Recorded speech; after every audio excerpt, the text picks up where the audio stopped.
Shout Family. Salam sejahtera dan sehat selalu dalam Kristus Yesus. Pagi ini saya akan membawakan renungan dengan judul 3 poin penting dalam hukum Taurat. Tertulis di kitab Matius pasal 23 ayat 23.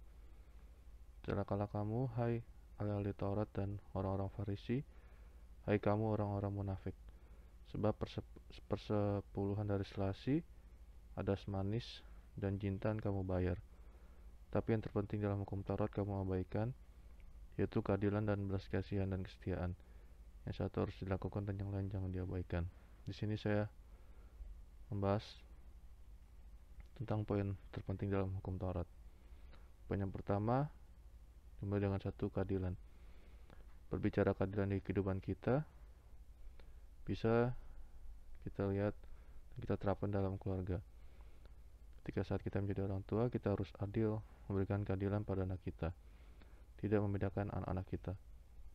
Lalu keadilan dalam hal waktu.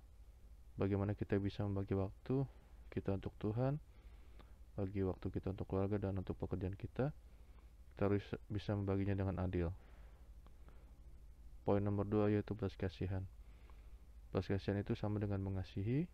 Berbicara tentang belas kasihan terhadap sesama itu sangat penting. Belas kasihan kita pada Tuhan dapat diukur dengan cara bagaimana kita berbelas kasihan pada sesama, seperti di kitab 1 Yohanes 4 ayat 20. Jikalau seorang berkata aku mengasihi Allah dan ia membenci saudaranya, maka ia adalah pendusta, karena barang siapa tidak mengasihi saudaranya yang dilihatnya, tidak mungkin mengasihi Allah yang tidak dilihatnya. Ayat ini dijabarkan tentang bagaimana cara kita mengasihi. Mengasihi sama saat tidak disakiti itu sangat mudah, tapi mengasihi saat kita tersakiti oleh orang lain itu susah gampang. Ada yang bisa melakukannya dan tidak bisa. Lalu kita sebagai orang percaya harus bisa melakukannya sebab kita memiliki DNA-nya Tuhan. Karena kita diciptakan serupa dengan gambarnya, kita sebagai orang percaya sudah ada roh kasih dan harus bisa mengasihi. So tidak mungkin kita tidak bisa mengasihi saat kita tersakiti. Itu hanya ego atau gengsi. Lalu mau atau tidak maunya kita melakukannya dalam hal mengampuni orang lain.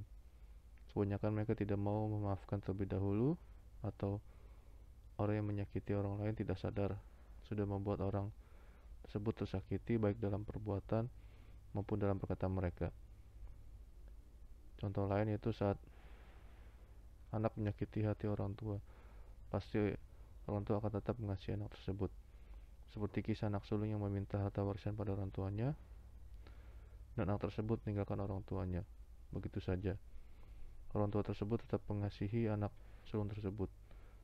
Terbukti pada saat anak sulungnya kembali ke rumah dengan habis harta warisannya, orang tersebut menyambutnya, bahkan menyiapkan pesta untuk anak sulung tersebut.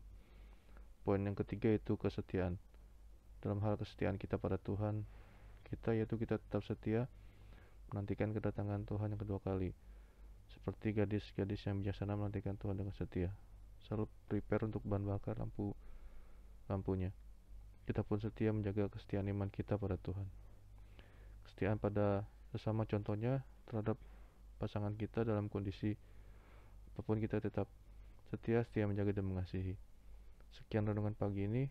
Terima kasih, Tuhan Yesus selalu memberkati kita semua sebagai anak-anaknya. Mari kita berdoa.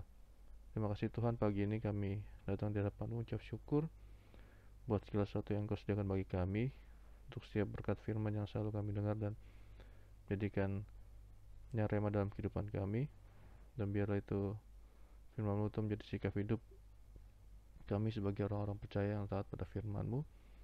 Dalam nama Tuhan Yesus kami berdoa, amin.